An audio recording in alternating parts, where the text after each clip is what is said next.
یا بیوی میں اختلاف کیا ہے؟ یہ اللہ کے عذابوں میں سے ایک عذاب ہے۔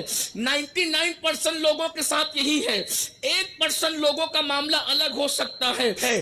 رات کی تاریکی میں اگر گناہ کرو گے، صبح کو اس کا اثر نظر آئے گا، روزی پر اثر نظر آئے گا، اللہ فوراً سزا دیتا ہے۔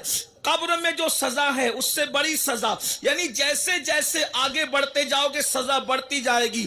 جو گناہ کرتے ہو دنیا میں اس کا اثر نظر آئے گا، اس کے بعد قبر میں اس سے زیادہ اثر نظر آئے گا، اس کے بعد میدان محشر میں اس سے زیادہ اثر نظر آئے گا، اور اس کے بعد جب جہنم میں جائے گا مجرم تو اور زیادہ اثر نظر آئے گا۔ یاد رکھنا، رات کو گناہ کرتے ہو، صبح گاہک پر اثر نظر آتا ہے، صبح روزی روٹی پر اثر نظر آتا ہے، صبح چہرے پر اثر نظر آتا ہے۔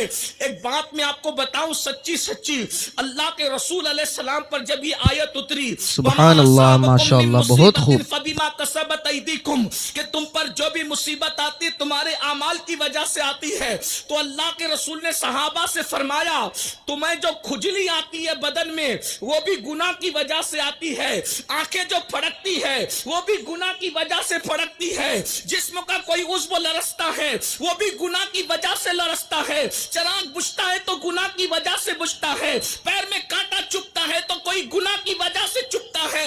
اب اس کو اگر آپ غور کر کے دیکھیں تو پتہ کیا چلے گا؟ سستی گناہ کی وجہ سے، کاہلی گناہ کی وجہ سے، نیندوں کا چین ختم ہونا گناہ کی وجہ سے۔ پتہ چلا جس دن انسان گناہ چھوڑ دے وہ اتنا سکون سے رہے گا کہ کبھی اس کے جسم میں کھجلی بھی نہیں آ سکتی، اس کو کبھی کانٹا بھی نہیں چبھ سکتا۔ اللہ اکبر! بلکہ انسان کے پسینے میں بدبو بھی اگر بڑھتی ہے تو کہیں نہ کہیں اس کے عمل کا اس میں عمل دخل ہوتا ہے۔ اسی لیے آپ دیکھیں کہ مجذوب لوگوں کی برسوں نہیں نہاتے تو بھی ان کے کپڑوں میں بدبو نہیں ہوتی۔ غور فرمائیں، غور فرمائیے، گناہ ہے، جہاں گناہ ہے وہاں فنا ہے۔ عنوان تو ایسا ہے کہ اس پر بہت بولا جا سکتا ہے، لیکن مجھے ایک لمبے سفر پر جانا ہے، مجھے اپنے وقت پر گفتگو ختم کرنی ہے۔ ہم گناہ کر رہے ہیں، پریشانیوں کی وجہ گناہ ہے۔ اگر ہم بیمار ہو رہے ہیں اس کا کوئی نہ کہیں سبب گناہ ہے۔ اگر ہمارے گھر میں عیبی بچے پیدا ہو رہے ہیں کہیں نہ کہیں سبب گناہ ہے۔ اگر ہم ذلیل ہو رہے ہیں کہیں نہ کہیں سبب گناہ ہے۔ حتیٰ کہ اللہ کے رسول علیہ السلام فرماتے ہیں تم پر حکمران بھی جو بدلتے ہیں وہ تمہارے اعمال کے بدلنے سے بدلتے ہیں۔ مشکات شریف کی حدیث سے اللہ کے رسول علیہ السلام فرماتے جب تم میری نافرمانی کرتے ہو تو میں تم پر ظالم حکمراں مسلط کرتا ہوں، اور ان ظالموں کے دل میں تمہاری دشمنی پیدا کر دیتا ہوں، پھر وہ تم پر ظلم کرتے ہیں اور تم آہو بکا کرتے ہو، تم گڑ گڑاتے ہو۔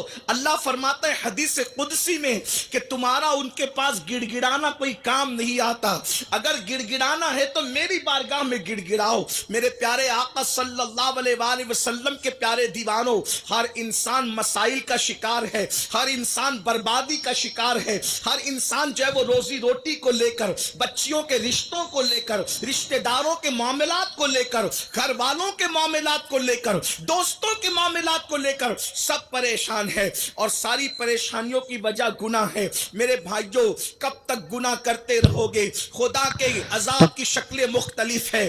ان عذاب ربک لواقع ما لہ من دافع، بس اتنا سمجھ لو کتنا بھی نیک آدمی گناہ کرے اس کی سزا اس کو مل کے رہتی ہے، یا ٹھوکر لگنے کی وجہ سے سزا ملتی ہے، یا چوٹ آنے کی وجہ سے سزا ملتی ہے، یا پیر میں کانٹا چبھنے کی وجہ سے۔ اور اگر کافر بھی نیکی کرے، توجہ کر، کافر بھی نیکی کرے تو اللہ اس کی نیکی کا صلہ اس کو عطا کرتا ہے، اگرچہ دنیا میں اس کے لیے، آخرت میں کوئی صلہ نہیں لیکن دنیا میں اس کے لیے ہے۔ بہت ساری باتیں ہیں، صرف ایک بات آپ سے کہتا ہوں، آپ مجھے بتائیں بہت سارے کافر ایسے ہیں کہ جن کے یہاں دولت ابل رہی ہے، ان کو دنیا میں بظاہر سکون ہے، وجہ اس کا کوئی نہ کوئی عمل ایسا ہے دنیا میں جو بظاہر نیکی کہلاتا ہے۔ اللہ کافر کو بھی نیکی کا صلہ عطا کرتا ہے، اس کی بھی بے شمار مثالیں موجود ہیں، بے شمار داستانیں موجود ہیں۔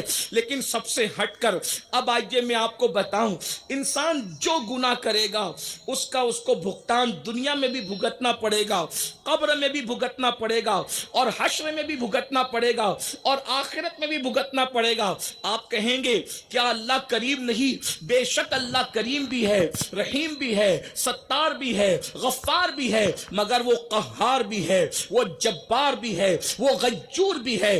اس لیے جب گناہ کرو تو گناہ کرتے وقت ذرا تصور کر لو، جب وہ منتقم حقیقی انتقام لینے پر آتا ہے تو پھر وہ نبی کے بیٹے کو بھی نہیں چھوڑتا، اللہ کے پیغمبر کو کہتا ہے نوح اپنی ہاتھ کی بنائی ہوئی کشتی میں تم اپنا بیٹا شامل نہیں کر سکتے، اس لیے کہ ہم اس سے ناراض ہیں۔ ذرا غور تو فرمائیں، حضرت نوح کی بنائی ہوئی کشتی میں خود کا بیٹا نہیں بیٹھ پا رہا ہے، یہ غیرت ہے، غیرت۔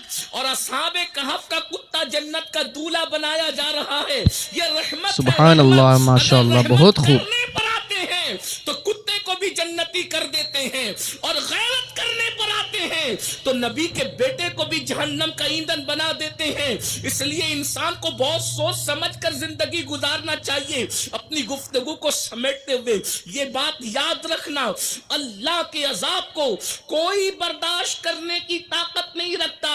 اگر اللہ اپنا عذاب پہاڑوں پر نازل کر دے تو پہاڑ بھی پگھل جائیں، پہاڑ بھی برداشت نہیں کر سکتے۔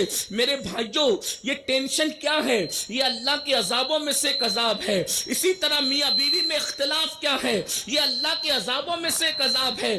99% لوگوں کے ساتھ یہی ہے، 1% لوگوں کا معاملہ الگ ہو سکتا ہے، آزمائش کے طور پہ، امتحان کے طور پر، کسی حکمت کے طور پر، لیکن میں اکثریت کی بات کر رہا